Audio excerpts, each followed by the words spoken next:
Hello friend, मैं Vinod Kumar sure success CTET classes के online platform पर आप सबको आप सबका स्वागत करता हूं। मैं आपसे वादा किया था कि मैं नेक्स्ट क्लास में केबीएस से संबंधित पेडागोजी लेकर के आऊंगा, यानी केंद्रीय विद्यालय संगठन द्वारा आयोजित किए जाने वाले एग्ज़ाम पीआरटी, पीजीटी, टीजीटी और पीजीटी एग्ज़ाम जो हैं इनमें जो पेडागोजी पूछी जाती है, शिक्षण शास्त्र पूछे जाते हैं, उससे संबंधित क्वेश्चन का डिस्कशन मैं करूंगा ताकि आने वाले एग्ज़ाम में आपको इससे फ़ायदा हो। और आप सबको पता है कि केबीएस में पेडागोजी बहुत इम्पोर्टेंट सेक्शन है और इसमें मोस्ट इम्पोर्टेंट क्वेश्चन जो होते हैं उसी का मैं डिस्कशन करूंगा। यह मेरा पहला क्लास होगा और आप सबको पता है कि केबीएस का जो पैटर्न बदला है, तो नए पैटर्न के हिसाब से, नए सिलेबस के हिसाब से मैं क्वेश्चन लेकर के आया हूं ताकि आपको आने वाले एग्जाम में काफ़ी बेनिफिट हो। आप सबको पता है कि श्योर सक्सेस संस्था जो है यह केबीएस का या सीटेट का या टीचिंग से संबंधित कोई भी एग्जाम हो, जैसे बीटेट, एस्टेट, इन सब की क्लासेस चलने जा रही है। और इसके लिए आप किसी तरह का इंक्वायरी अगर आपको लेना है तो आप ले सकते हैं हमारे संस्था के फ़ोन नंबर पे। फ़ोन नंबर है 8986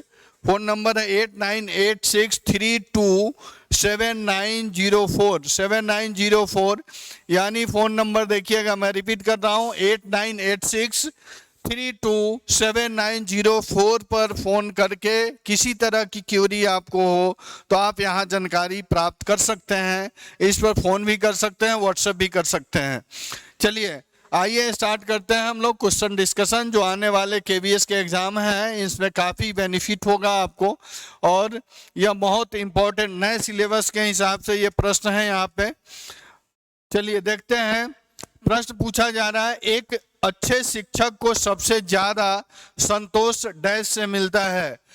ऑप्शन है आसपास के व्यक्तियों में अपनी लोकप्रियता, बी है ऊंची हैसियत, सी है आर्थिक लाभ, डी है सम्मान और प्रतिष्ठा। इंग्लिश में देखिए बाइलिंगुअल क्वेश्चन होगा। आप इंग्लिश मीडियम के हैं उनके लिए भी मैं लेकर के आया हूं, उनको भी बेनिफिट होगा। यह देखिए इंग्लिश में प्रश्न पूछा जा रहा है, a good teacher drive utmost satisfaction from. A option है popularity with people around, B option है हाई स्टेटस, सी है फाइनेंशियल गेन, डी है रेस्पेक्ट एंड प्रेस्टीज। आप सबको पता है यह शिक्षण से संबंधित प्रश्न है। शिक्षण से संबंधित प्रश्न है और शिक्षण में विद्यार्थी और टीचर के अंतःक्रिया की बात की जाती है। और एक अच्छा शिक्षक होगा और वो शिक्षा देने में संतुष्टि तभी महसूस करेगा जब उसके अकॉर्डिंग बच्चे होंगे, यानी यह चाइल्ड सेंटर्ड की बात की जा रही है। यानी कहने का अर्थ है शिक्षा तभी सार्थक हो सकती है जब बच्चा का संज्ञानात्मक विकास हो और बच्चा अपने आसपास के एनवायरनमेंट से उस संज्ञान को जोड़े। अर्थात कह सकते हैं कि यह टीचर के गर्व की बात है कि अगर टीचर वैसी शिक्षा प्रोवाइड कर रहा है तो बच्चा का संज्ञानात्मक विकास होगा और उसका डेवलपमेंट होगा। अर्थात यह अच्छे शिक्षक के लिए संतोषप्रद बातें तभी हो सकती है जब उसके द्वारा दिए गए शिक्षा से उसको सम्मान मिले, प्रतिष्ठा मिले। ध्यान रखेंगे, कहने का अर्थ है, मैं रिपीट कर रहा हूं, एक अच्छे शिक्षक के द्वारा दिए गए शिक्षा से संतुष्टि शिक्षक को तभी मिल सकती है जब शिक्षक को सम्मान और प्रतिष्ठा मिले आसपास के लोगों से और उस समाज से, देश से। तो इसलिए यहाँ प्रश्न देखिएगा, एक शिक्षक को सबसे ज़्यादा संतोष मिलता है कहाँ से? सम्मान और प्रतिष्ठा से। सम्मान और प्रतिष्ठा का तात्पर्य है उसके द्वारा दिए गए शिक्षा से उसको सम्मान मिल रहा है पर्यावरण, समाज के द्वारा और राज्य के द्वारा। यह उसके लिए बड़ी बात है। इसलिए आप डी ऑप्शन पे जाएंगे, यानी शिक्षक के लिए सम्मान और प्रतिष्ठा बहुत महत्वपूर्ण चीज है। रेस्पेक्ट एंड प्रेस्टीज की बात की जा रही है। दूसरा प्रश्न है यहाँ पर, समझेंगे। दूसरा प्रश्न पूछा जा रहा है, स्कूल के गेट के पास से अपने छात्रों को घटिया भोजन सामग्री खरीदने से रोकने के लिए आप क्या करेंगे? ए ऑप्शन है विक्रेताओं को स्कूल के गेट के पास से हटाएंगे, छात्रों को बाहर नहीं जाने देंगे, सी ऑप्शन है प्रिंसिपल को सूचित करेंगे, डी ऑप्शन है छात्रों की सभा में घोषणा करेंगे कि उन्हें ऐसा भोजन खरीदने से बचना चाहिए, ऐसा भोजन खरीदने से बचना चाहिए। देखिए यह बहुत इंपॉर्टेंट कॉमन, देखिए पेडागोजी का क्वेश्चन जो होता है ना, ये कॉमन सेंस से भी बन सकता है। अगर आप इसको ध्यान से पढ़ें और समझने की कोशिश करें तो बहुत कॉमन सेंटेंस इसमें होते हैं और सेंस होते हैं, इसलिए आप ध्यान से पढ़ करके भी इसको सोल्व कर सकते हैं। प्रश्न पूछ रहा है, देखेंगे प्रश्न यहाँ पर पूछा जा रहा है आपसे, स्कूल के गेट के पास अपने छात्रों को घटिया भोजन सामग्री खरीदने से रोकने के लिए आप क्या करेंगे?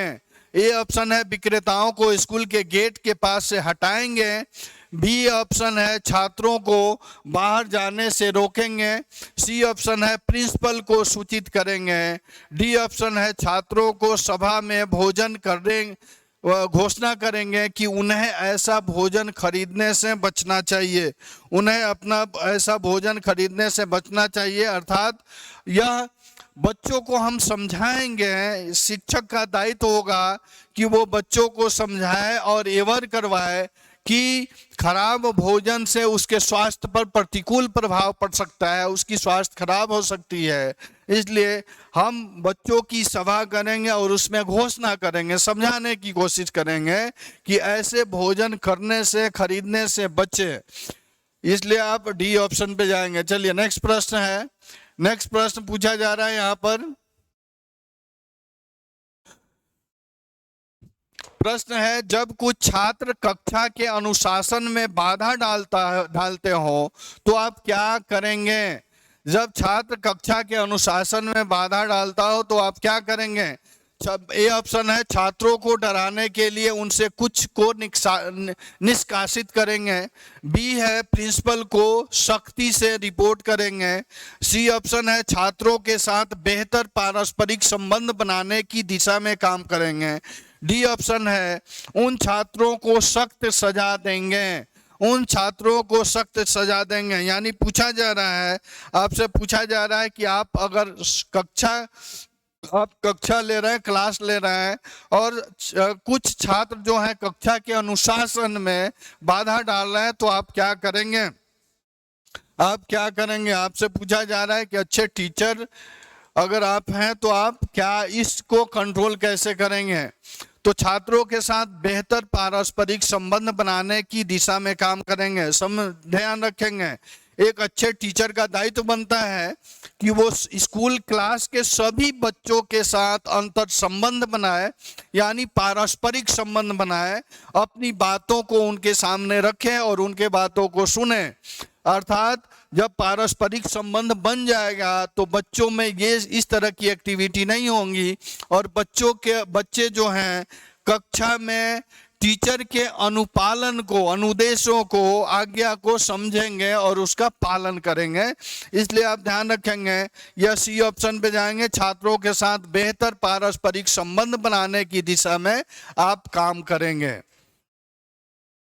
चलिए नेक्स्ट प्रश्न है, प्रश्न यहाँ पर पूछा जा रहा है आपसे, कोई शिक्षक किस प्रकार अपने छात्रों का पसंदीदा बन सकता है? प्रश्न है, बहुत इंपॉर्टेंट प्रश्न है, कोई शिक्षक किस प्रकार अपने छात्रों का पसंदीदा बन सकता है? ए ऑप्शन है उन्हें अपना गृह कार्य पूरा करने में मदद करके, उन्हें बी ऑप्शन है कहानियां और चुटकुले सुना करके, सी ऑप्शन है उनका पाठ्यक्रम तेजी से पूरा करके, डी ऑप्शन है उनके साथ सहानुभूति तरीके से व्यवहार करके। पूछा जा रहा है कि कोई शिक्षक किस प्रकार अपने छात्रों का पसंदीदा बन सकता है। अर्थात देखिएगा, एक अच्छे टीचर का स्वभाव है, कार्य है कि वह बच्चों के साथ अच्छा व्यवहार करे, उनके साथ सहानुभूति रखे और उनको जो भी प्रॉब्लम हो रहा है, जो भी समस्याएं हो रही हैं, उस समस्या का समाधान भी करे। तो ध्यान रखेंगे, आप अगर अच्छे टीचर हैं तो छात्रों के बीच आपकी पसंद ऐसे बन सकती है जब उनके साथ आप सहानुभूति रखेंगे और सहानुभूतिपूर्ण व्यवहार करेंगे, उनके बातों को समझेंगे और उसका सॉल्यूशन निकालेंगे। चलिए नेक्स्ट प्रश्न है। प्रश्न पूछा जा रहा है यहाँ पर, एक शिक्षक के रूप में आप जिस तरीके से व्यवहार करना पसंद करेंगे वह है। ए ऑप्शन है लोकतांत्रिक, बी है निरंकुश, सी है सबके लिए स्वेच्छाचारी, डी है जैसी परिस्थिति के अनुसार उचित हो, जैसी परिस्थिति के अनुसार उचित हो वैसा करेंगे। यानी एक अच्छे शिक्षक के रूप में आप अच्छा शिक्षक हैं तो जिस तरह से व्यवहार करना पसंद करेंगे वो क्या है, लोकतांत्रिक, डेमोक्रेटिक। वह व्यवहार जो होगा वो लोकतांत्रिक होगा, डेमोक्रेटिक होगा। यानी सभी बच्चों के प्रति समान रूप से आपका व्यवहार होना चाहिए, आपका विचार होना चाहिए। यानी आपका कर्तव्य है कि सभी बच्चों के समस्याओं को सुने, उनके अनुकूल अपना समाधान प्रस्तुत करें। इसलिए ध्यान रखेंगे, आपका क्लास जो रूम है ये लोकतांत्रिक क्लासरूम होना चाहिए, डेमोक्रेटिक क्लासरूम होना चाहिए। इसलिए ए ऑप्शन पे जाएंगे। चलिए नेक्स्ट प्रश्न है। प्रश्न यहां पर पूछा जा रहा है आपसे, यदि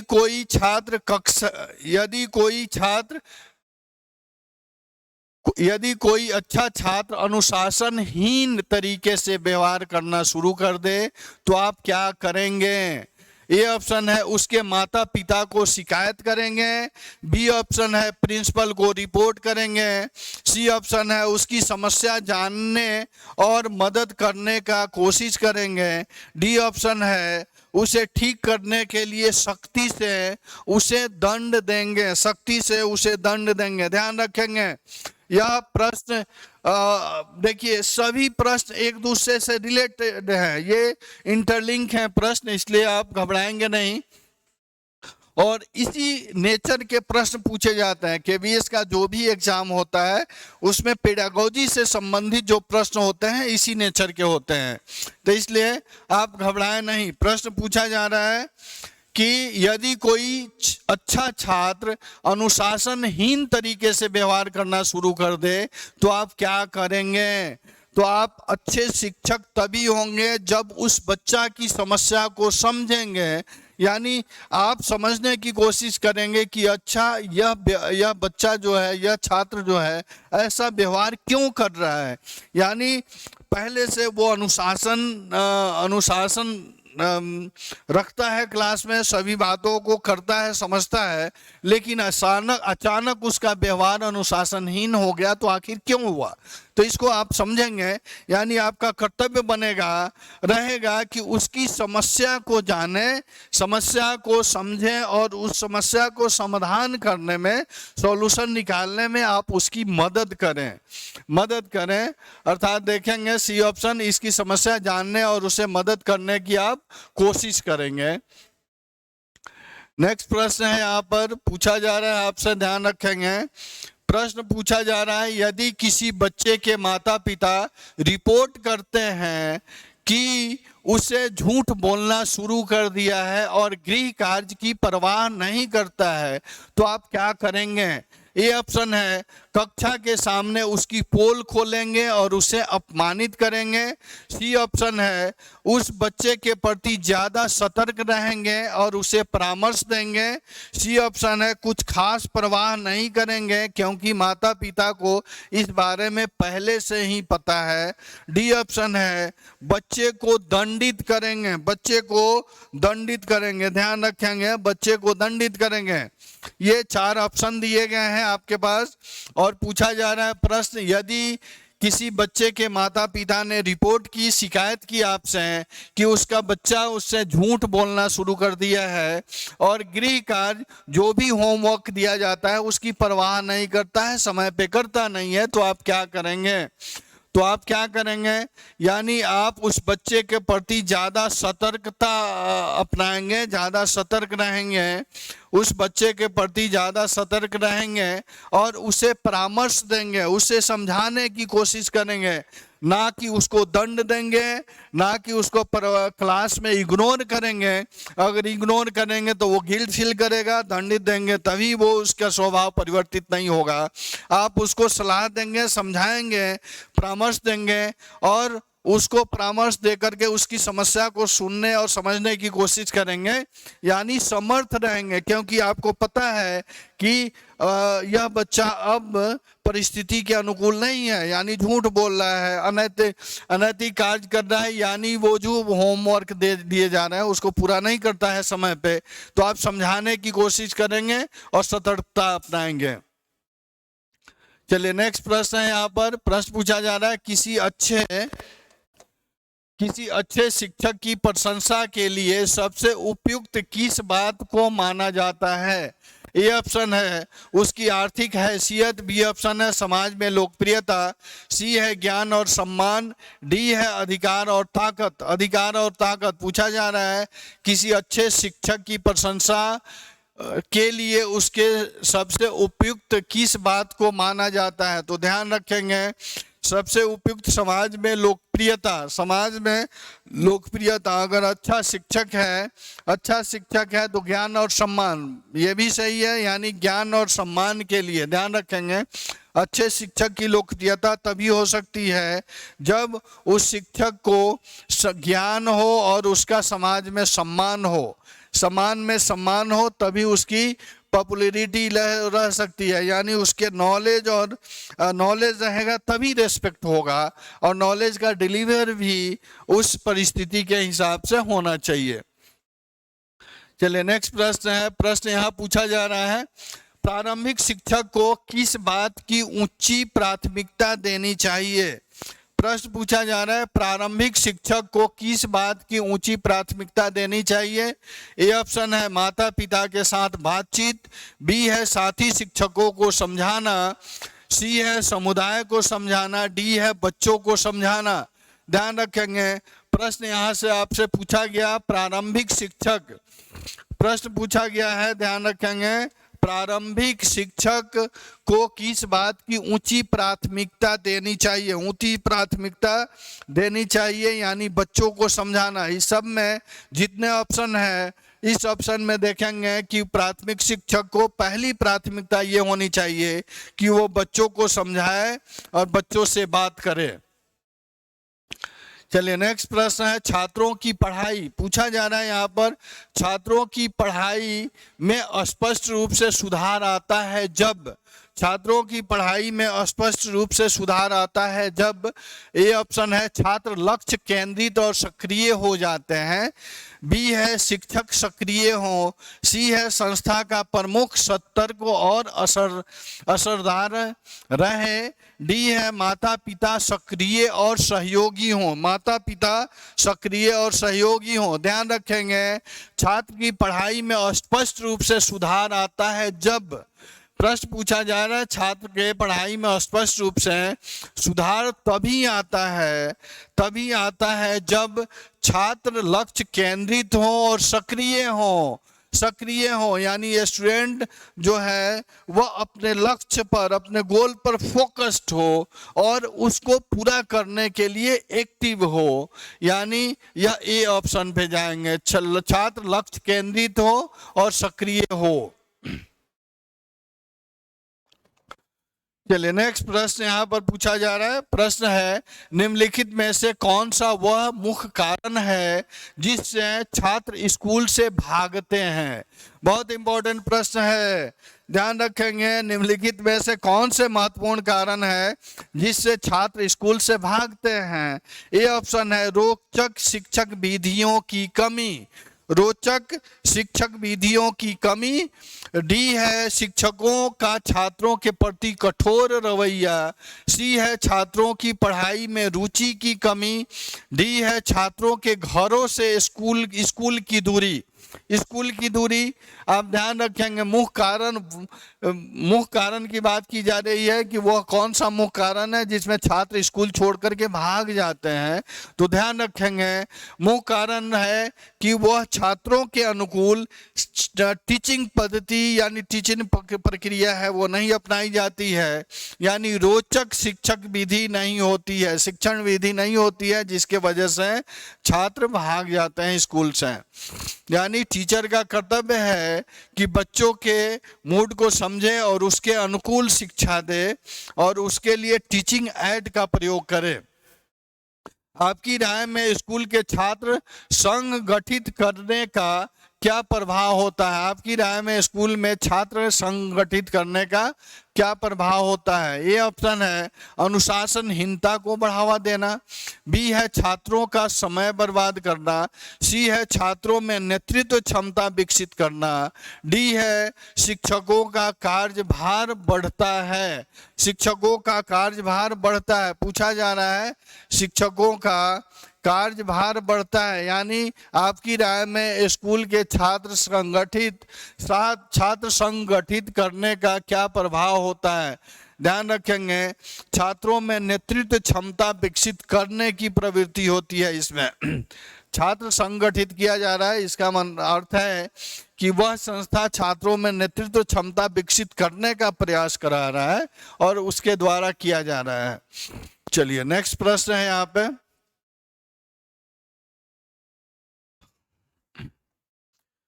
प्रश्न पूछा जा रहा है किसी क्रियाकलाप के माध्यम से छात्र आसानी से क्या सीखते हैं?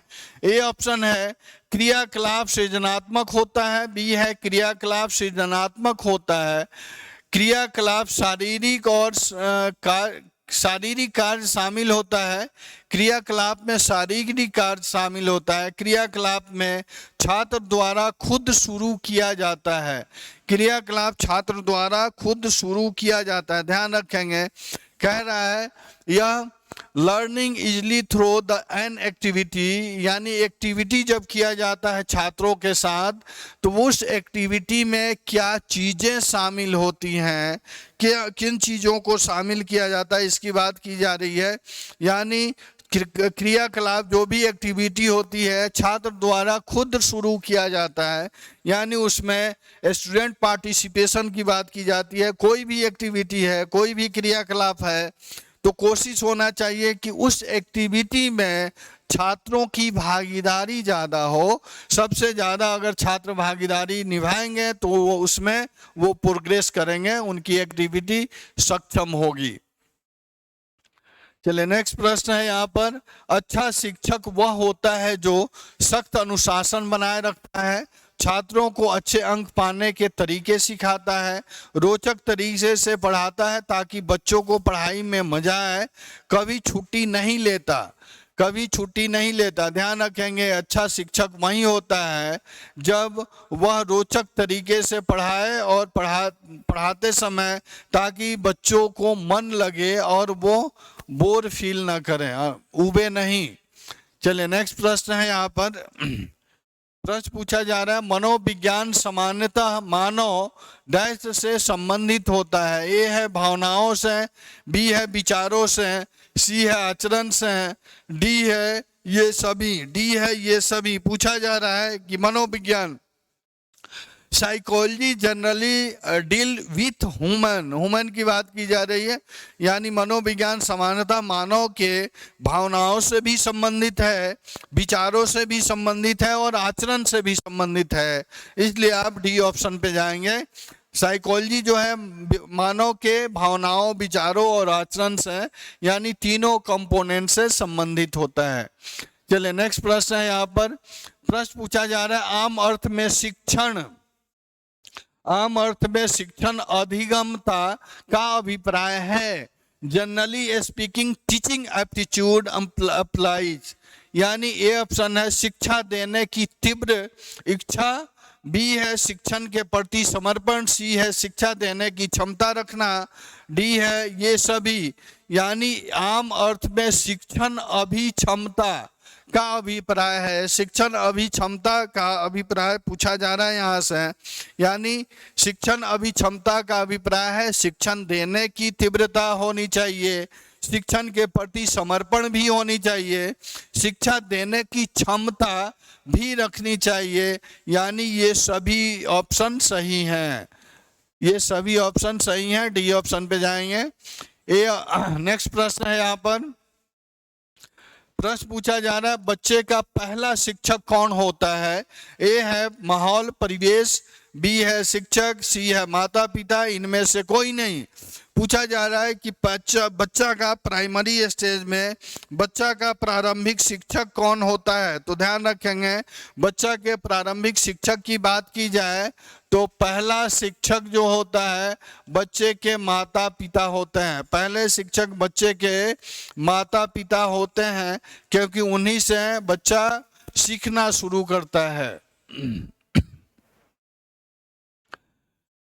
नेक्स्ट प्रश्न है यहाँ पर, प्रश्न पूछा जा रहा है एक शिक्षक को समाज में सम्मान मिलना चाहिए जब वह एक आदर्श जीवन जीता हो, निष्ठा पूर्वक अपनी ड्यूटी करता हो, सी है प्रभावकारी तरीके से पढ़ाने में सक्षम हो। ये सभी एक शिक्षक पूछा जा रहा है एक शिक्षक को समाज में सम्मान मिलना चाहिए जब एक आदर्श जीवन जीता हो, एक निष्ठा पूर्वक अपनी ड्यूटी करता हो, सी ऑप्शन है प्रभावकारी तरीके से पढ़ाने में सक्षम हो, और डी ऑप्शन है ये सभी। डी ऑप्शन है ये सभी जाएंगे। यानी आप कह सकते हैं एक अच्छे शिक्षक में ये सभी गुण होने चाहिए। यानी आदर्श जीवन जीता हो, निष्ठापूर्वक अपनी ड्यूटी करता हो, प्रभावकारी तरीके से पढ़ाने में सक्षम हो, अर्थात ये सारे गुण एक अच्छे शिक्षक में होने चाहिए। चलिए नेक्स्ट प्रश्न है यहाँ पर, प्रश्न पूछा जा रहा है किसी हिल स्टेशन की यात्रा के दौरान यदि आपका एक छात्र किसी वृद्ध महिला के साथ दुर्व्यवहार करता है तो आप क्या करेंगे? प्रश्न सुनिएगा, किसी हिल स्टेशन की यात्रा के दौरान यदि आपका एक छात्र किसी वृद्ध महिला के साथ दुर्व्यवहार करता है तो आप क्या करेंगे? ए ऑप्शन है उसकी गलती स्वीकार नहीं करेंगे क्योंकि आप सभी एक अत्यंत प्रतिष्ठित स्कूल से आते हैं। बी ऑप्शन है उस महिला से बहस करेंगे और उसे पुलिस बुलाने के लिए कहेंगे। सी ऑप्शन है एक छात्र को उस वृद्ध महिला से माफी मांगने के लिए कहेंगे। डी ऑप्शन है सभी छात्र को तुरंत उस जगह करके जाएंगे, सभी छात्र को तुरंत उस जगह से दूर लेकर के जाएंगे। ध्यान रखेंगे यह प्रश्न है यहाँ पर।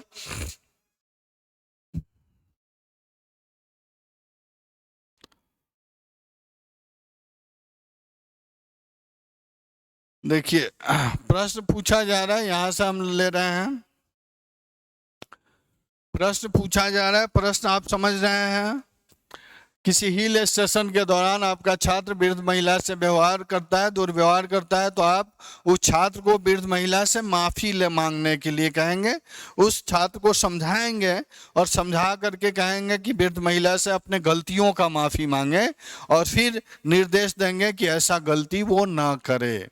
चलिए नेक्स्ट प्रश्न है, यह प्रश्न पूछा जा रहा है यहाँ पर, यदि बुलाए जाने पर कुछ छात्रों के माता पिता अभिभावक आकर शिक्षक से नहीं मिलते तो शिक्षक को क्या करना चाहिए? ए ऑप्शन है माता पिता अभिभावक को लिखना चाहिए। बी ऑप्शन है जाकर उनसे मिलना चाहिए। सी ऑप्शन है वैसे छात्र को दंडित करना चाहिए। डी ऑप्शन है वैसे छात्र को अनदेखा करना शुरू करना चाहिए। अनदेखा करना शुरू करना चाहिए पूछा जा रहा है।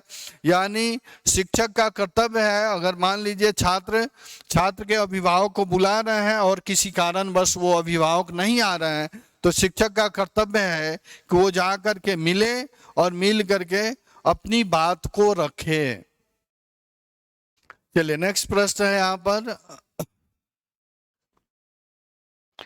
प्रश्न पूछा जा रहा है विद्यार्थियों की प्रशंसा की जानी चाहिए एकांत में, अलग से, लोगों के बीच, व्यक्तिगत रूप में। यानी पूछा जा रहा है विद्यार्थी जो भी स्टूडेंट है, स्टूडेंट की प्रशंसा की जानी चाहिए कहाँ? एकांत में, अलग से, लोगों के बीच, व्यक्तिगत रूप में, यानी लोगों के बीच स्टूडेंट की प्रशंसा होनी चाहिए। चलिए नेक्स्ट प्रश्न है। प्रश्न पूछा जा रहा है यहाँ पे, निम्नलिखित में से कौन सा गुण एक शिक्षक के लिए सबसे अनिवार्य माना जाता है? ये ऑप्शन है, उसे विषय का विशेषज्ञ होना चाहिए, उसे एक विद्वान व्यक्ति होना चाहिए, उसे अनिवार्य रूप से अच्छे पहनावे वाला व्यक्ति होना चाहिए, उसमें भरपूर धैर्य और संयम होना चाहिए। पूछा जा रहा है भरपूर धैर्य और संयम होनी चाहिए, यानी अच्छे गुण। अगर शिक्षक के अच्छे गुण की बात की जाए तो उसे विषय का विशेषज्ञ तो होना ही चाहिए और साथ में धैर्य भी होनी चाहिए, यानी पहले प्रायोरिटी दें तो जो जिस सब्जेक्ट का टीचर है उसमें विशेषज्ञता उस टीचर की होनी चाहिए। नेक्स्ट प्रश्न है, चलिए प्रश्न पूछा जा रहा है, शिक्षण के प्रति अति सक्रिय रवैये का अर्थ है? शिक्षण के प्रति अति सक्रिय रवैये का अर्थ है, ए है गतिविधियों के माध्यम से सीखना, बी है सशक्त और प्रभावकारी शिक्षण, सी है शिक्षक अनिवार्यता ऊर्जावान और अति सक्रियता हो, विषय अति सक्रियता होना चाहिए न कि स्थिर, विषय अति सक्रियता होना चाहिए न कि अस्थिर। शिक्षण के प्रति अति सक्रियता का रवैये का अर्थ है, नजरिया का अर्थ है, यानी शिक्षक अनिवार्य शिक्षण होगा, शिक्षण अनिवार्यता ऊर्जावान और अति सक्रिय होना चाहिए। चलिए नेक्स्ट प्रश्न है। प्रश्न पूछा जा रहा है, यदि आपका स्थानांतरण किसी ऐसी जगह पर कर दिया जाता है जहां आप स्थानीय भाषा नहीं जानते हो तो आप क्या करेंगे? ए ऑप्शन है, अपना स्थानांतरण किसी और जगह कराने की कोशिश करेंगे, बी है स्थानीय भाषा सीखने की कोशिश करेंगे, सी है अवसादग्रस्त हो जाएंगे और उदासी महसूस करेंगे, डी है लंबी छुट्टी लेंगे और घर पर रहेंगे। देखिए पूछा जा रहा है, यदि आपका स्थानांतरण किसी ऐसी जगह पर हो जाता है जहां आप स्थानीय भाषा नहीं जानते हैं तो आप क्या करेंगे? तो आपका कर्तव्य है कि आप स्थानीय भाषा को सीखेंगे, वहां से हटेंगे नहीं, उस समस्या का समाधान आप निकालेंगे। चलिए नेक्स्ट प्रश्न है। प्रश्न पूछा जा रहा है यहाँ पर, यदि कोई छात्र आपकी कक्षा में बार बार लेट आता है तो आप क्या करेंगे? प्रिंसिपल को शिकायत करेंगे, ये ऑप्शन, बी ऑप्शन है उसे कक्षा से बाहर निकालेंगे, सी ऑप्शन है ऐसे व्यवहार का कारण पता करेंगे, अन्य छात्रों के सामने उसे दंडित करेंगे। ध्यान रखेंगे, एक अच्छे टीचर का कर्तव्य होना चाहिए कि अगर बच्चा आपकी कक्षा में बार बार लेट होता है तो आप उस लेट होने का कारण जाने, समझने की कोशिश करेंगे कि आखिर किस कारण से, किस वजह से बच्चा लेट होता है, यानी ऐसा व्यवहार का कारण पता करेंगे कि इस तरह का व्यवहार अगर बच्चा कर रहा है तो इसका कारण क्या है।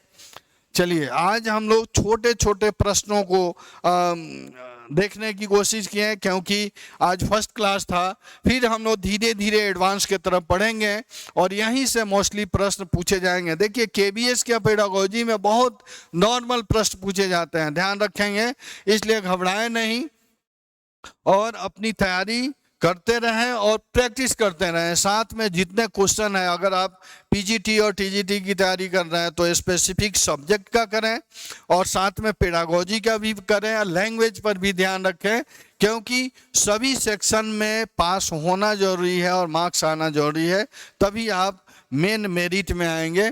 चलिए इसी तरह मैं क्वेश्चन का सीरीज लेके आता रहूँगा और कोशिश करूँगा कि डिस्कस करूँ और आपको इससे बेनिफिट हो। तब फिर मैं मिलता हूँ नेक्स्ट क्लास में, तब तक के लिए धन्यवाद।